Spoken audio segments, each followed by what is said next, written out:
Hey, what's up guys? Today we're talking 3 very easy steps that you can use every time you come into Lightroom to produce better landscape photos. You can use these every single time you go into the editing software coming up.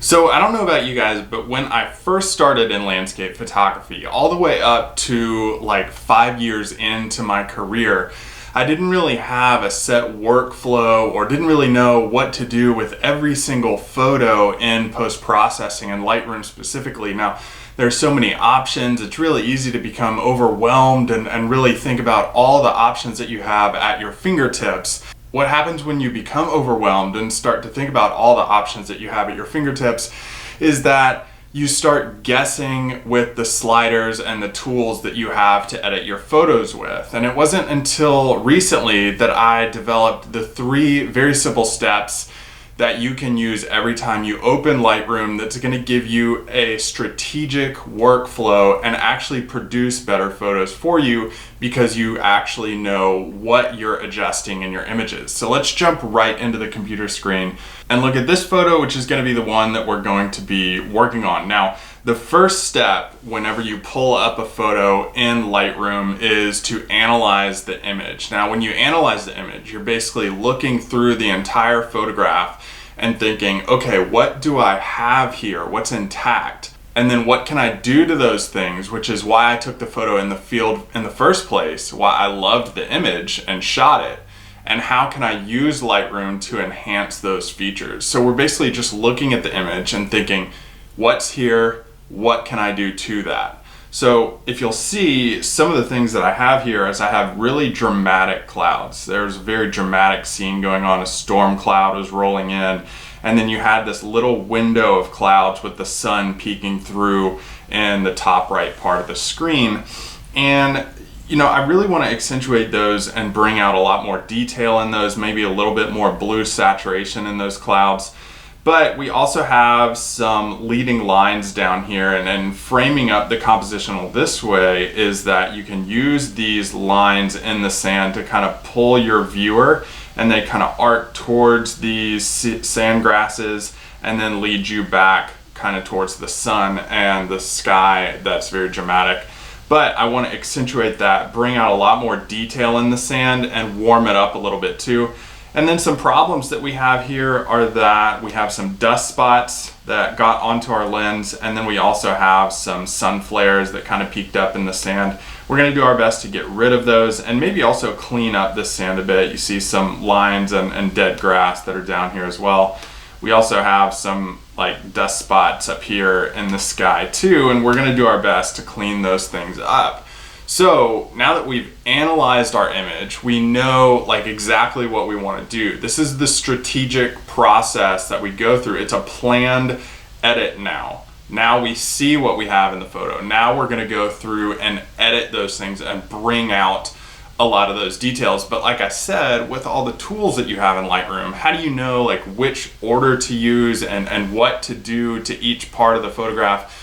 Well, first thing you want to do is use global edits, and global edits are the edits that impact the entire photograph. This is going to be step 2, and when we're using global edits, basically what we're doing is using like our exposure, contrast, highlights and shadows, all these basic sliders that we have up here in the image, and then the HSL sliders are our hue, saturation, and luminance sliders, and these are the sliders that work with colors whether they're in the entire photograph or just in specific parts. So colors can be very impactful in an image, and we're going to get into that in just a second. So basically what you want to do first is dive into your basic adjustments, which are going to be the adjustments that impact your photograph globally, the entire image. So what I'm going to do here is look at the histogram, and I'm going to see, okay, this is a pretty well exposed photograph. It's a dramatic scene, it's moody, so I'm not really going to want to increase the exposure too much, but I do want to stretch out this histogram and have more of this data in the shadows of the histogram and also in the highlights of the histogram. So what I'm going to do is increase my contrast, and if you'll watch the histogram, that really stretches that out. And I never want to be too afraid of using too much contrast in my images. What I like to do with all of my edits to make sure I'm getting the most out of them is pull them all the way up until they look ridiculous and unrealistic, and then I drag that slider back down. So I pull this all the way up to 100.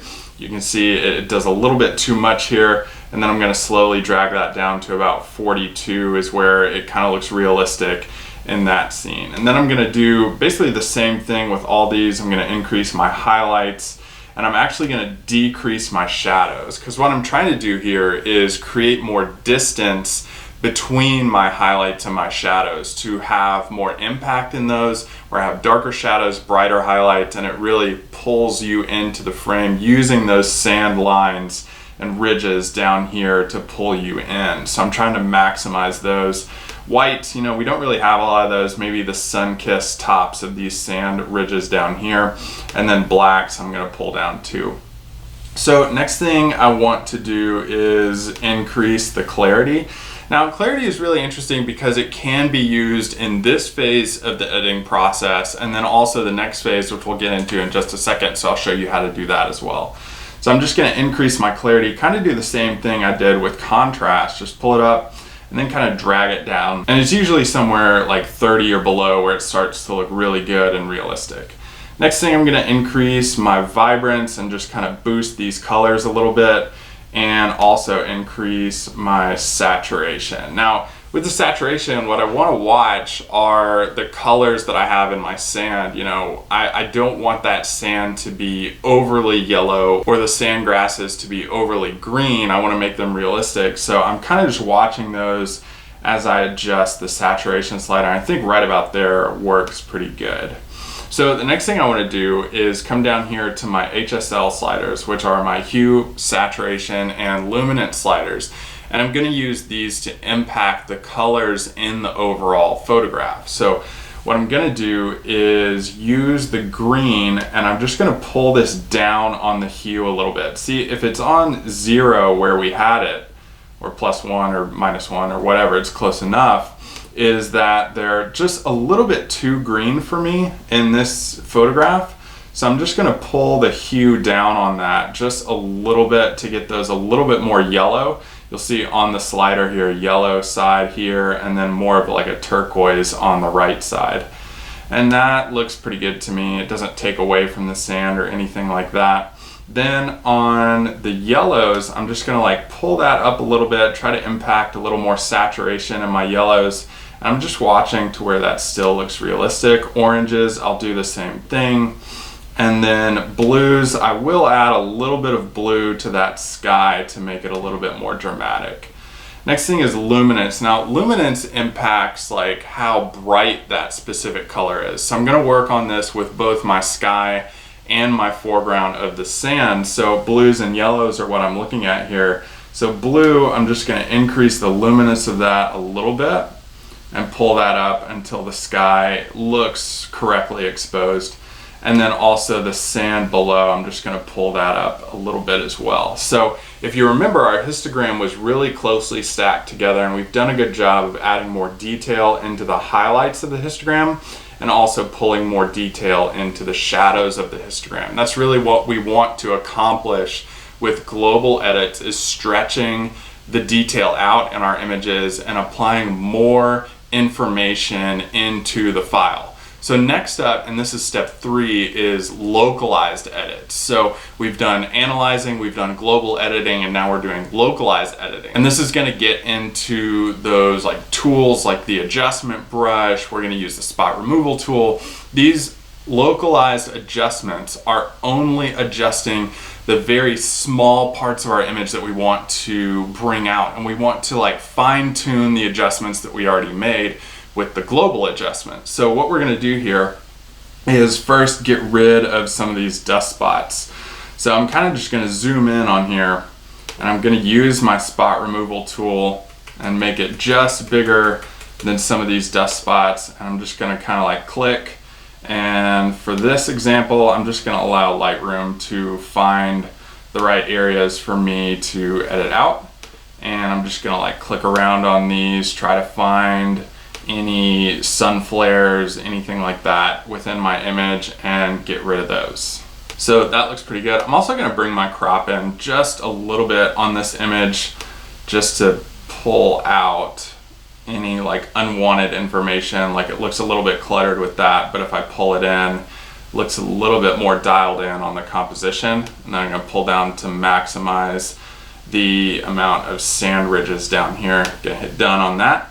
So locally what I want to do is bring out a lot more detail in these sand ridges, and they already look pretty good, but what I'm going to do is use my adjustment brush, which is this brush right here. You can also hit the K key on your keyboard to bring that out. And I'm going to pull exposure down. Now I do this because I want to see exactly where I'm painting in on my image.